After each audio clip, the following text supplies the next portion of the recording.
क्योंकि जीवन चर्चाओं में गुजर जाता है, मगर एक ऐसी चर्चा है जहाँ पे एक संस्कार दिया जाए, इसलिए इसका पालन करना आपका धर्म है। आप लोग शांति से बैठ करके देखें, आपके बीच में दीपक जलाया गया है। दीपक से हमारा ये मतलब है कि आज के बाद सभी लोगों को ये ध्यान रखना है कि हमें दीपक की तरह जल करके पूरे समाज को रोशनी देना, ये हमारा धर्म है।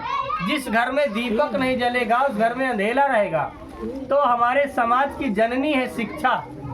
शिक्षा समाज को जन्म देती है, तभी हमारा समाज आगे विकास करता है। इसलिए आज हमें शिक्षा की जरूरत है, जो रोशनी पैदा करके भविष्य में आगे बढ़ने का काम करेगी।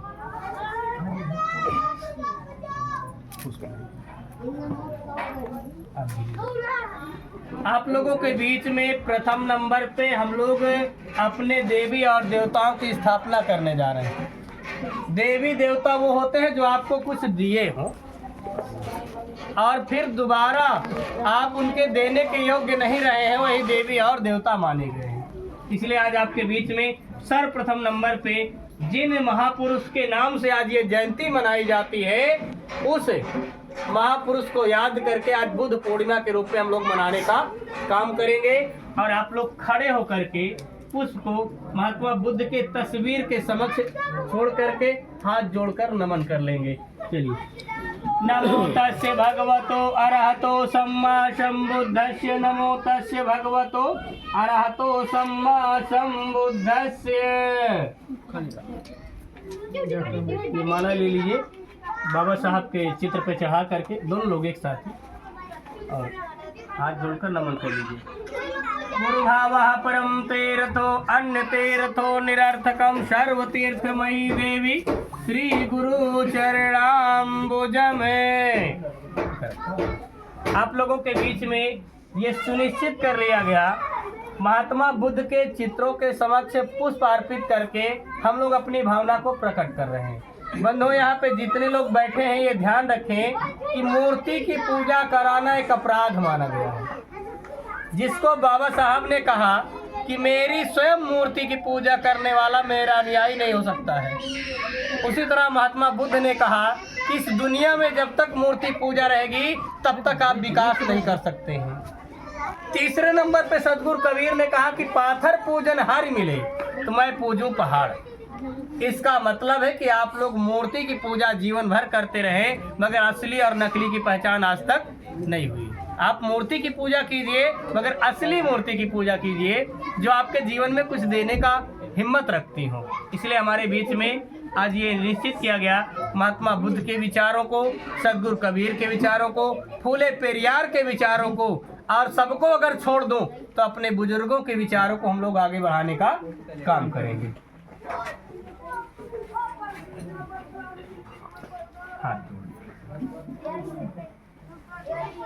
सर्वे भवन्तु सुखिनः, सर्वे सन्तु निरामयाः, सर्वे भद्राणि पश्यन्तु मा कश्चित् दुःखे भागे भवेतु। छोड़ दीजिए। आप लोगों के बीच में जो मंत्र बोला जाता है उसका अर्थ भी होता है। बिना अर्थ के कोई मंत्र नहीं है, बिना कारण के कोई कार्य नहीं होता है। इसलिए कहा जाता है कि सर्वे भवन्तु सुखिनः। इस धरती पे जितने लोग निवास कर रहे हैं सभी लोग सुखी रहें। सर्वे सन्तु निरामयाः, सभी प्राणी निरोगी रहें। सर्वे भद्राणि पश्यन्तु, आप सभी लोग आपस में इकट्ठा होकर के रहे, तब आपके घर के दुख दूर होंगे। बंधुओं, ये हमारा संकल्प होना चाहिए।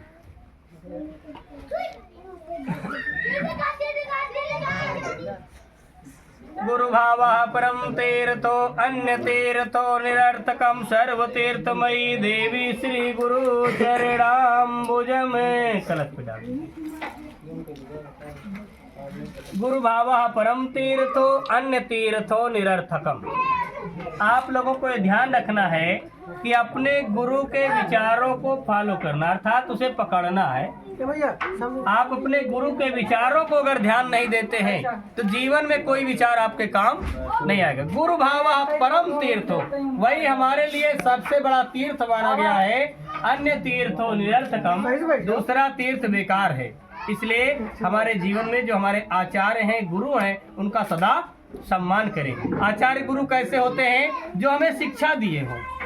अर्थात सबसे प्रथम शिक्षिका माता को कहा गया है और सबसे बड़े देवता पिता को कहा गया है। इनसे बढ़कर दुनिया में कोई दूसरे नहीं हो सकते हैं। इसलिए हमारे उन्हें आदर का सम्मान मानना है, आदर का पात्र मानना है, तभी हमारी सफलता है।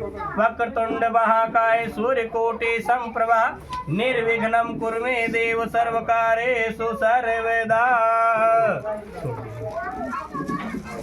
बंधुओं, 3 पूजाएं जो सार्थक पूजा के रूप में मानी गई है। आपके बीच में धरती पूजा, कलश पूजा एवं दीपक पूजा। धरती की पूजा क्यों आप लोग करते हैं? ये बच्चों यहाँ पे करवा लीजिए। आपके बीच में धरती की पूजा करने का मकसद है कि हम जीवन में अगर मनुष्य शरीर धारण किए हैं, हमारे द्वारा किया हुआ कर्म किसी को कष्ट देने का काम न करे, ये धरती का सम्मान है। जल की तरह परिवर्तनशील हो जाए। जल शीतल होता है, हमें क्रोधी नहीं बनना है। क्रोध से हमारा जीवन नहीं चलेगा, इसलिए क्रोध को छोड़ करके परिवर्तन की ओर आगे बढ़ना है, तभी हमारी जल की पूजा का सम्मान होगा। और कलश के साथ दीपक की पूजा जो होती है, वो रोशनी पैदा हो समाज में, इसलिए हमारा संकल्प होता है। इसमें से आप हल्दी ले लीजिए। माता जी कौन है? माता जी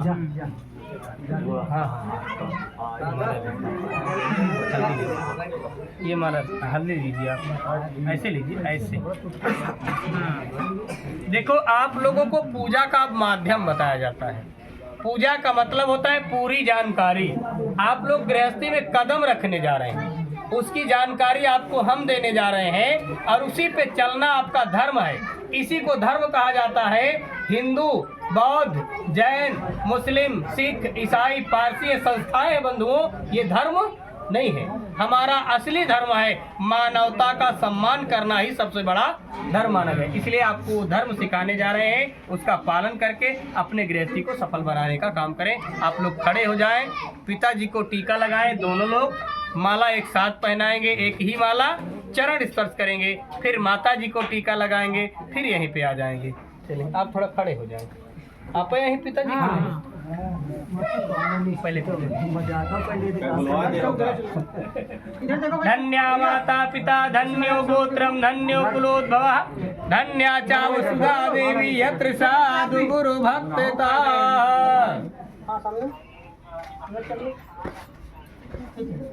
हमारे आपके बीच में जिन घरों में माता पिता का सम्मान नहीं होगा, उस घर में आप लाखों देवी देवताओं को पूज करके सुख शांति नहीं पा सकते। इसलिए हमारे जीवन का लक्ष्य है कि अपने जीवन में माता पिता का सम्मान जरूरी माना गया है। जिस घर में माता पिता का सम्मान नहीं होगा, उस घर की गृहस्थी बेकार मानी जाएगी। इसलिए आज ये कर्तव्य को निभाने का संकल्प लिया जाता है। आप भी टीका लगा के माला पकड़ के फोटो खिंचा लीजिए। आशीर्वाद सर पे हाथ रख दीजिए, सर पे हाथ रख दीजिए ऐसे।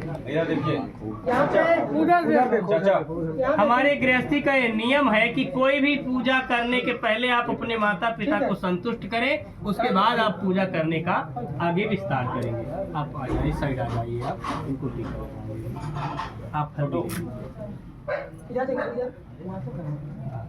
माता जी को जो है कपड़े अगर सर ढके तो सर ढके रहेंगे, ऊपर से कपड़े के ऊपर से टीका लगा के दोनों लोग जाके माला पहनाएंगे और चरण स्पर्श करेंगे। ये हल्दी आप बैठ, माता जी को कुर्सी बैठे रहने देना। एक लोग इस साइड से खड़े हो, लोग एक लोग इस साइड से खड़े हो जाओ।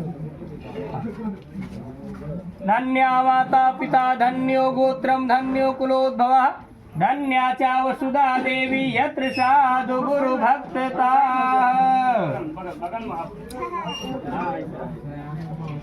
हमारे लिए माता पिता एक ऐसे अंग हैं कि जिनकी वजह से हमारी पूरी सृष्टि चल रही है।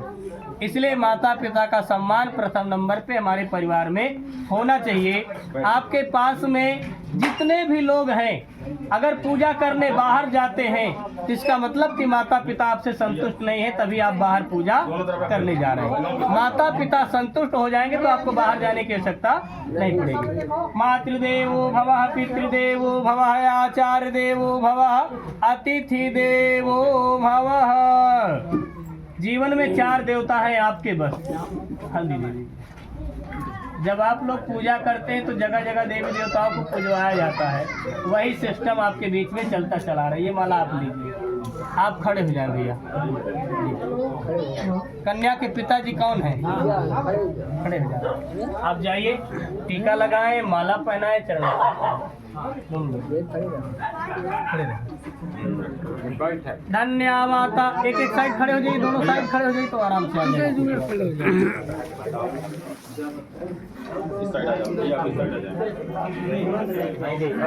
टीका लगाइए।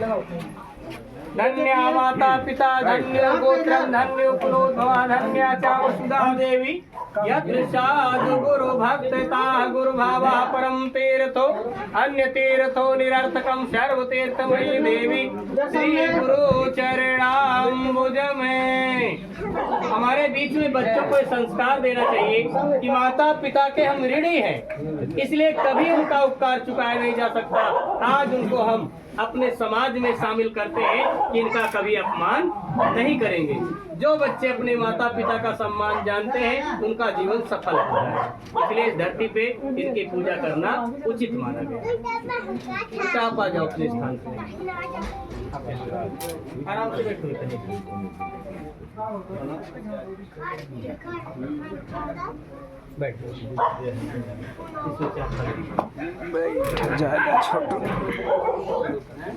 पहने रहे बाद में उतार लें। आप यहाँ खड़े होकर यहाँ पैर रखेंगे, बायां हाथ ऐसे पीछे लगाएंगे, दाहिने अंगूठे से टीका लगाएंगे।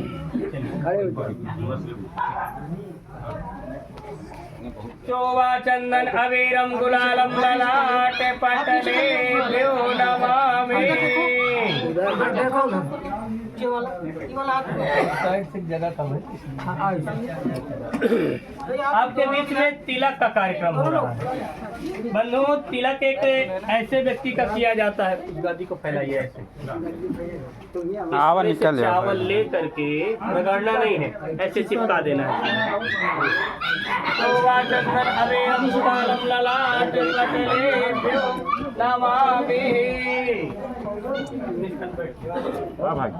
हमारे बीच में तिलक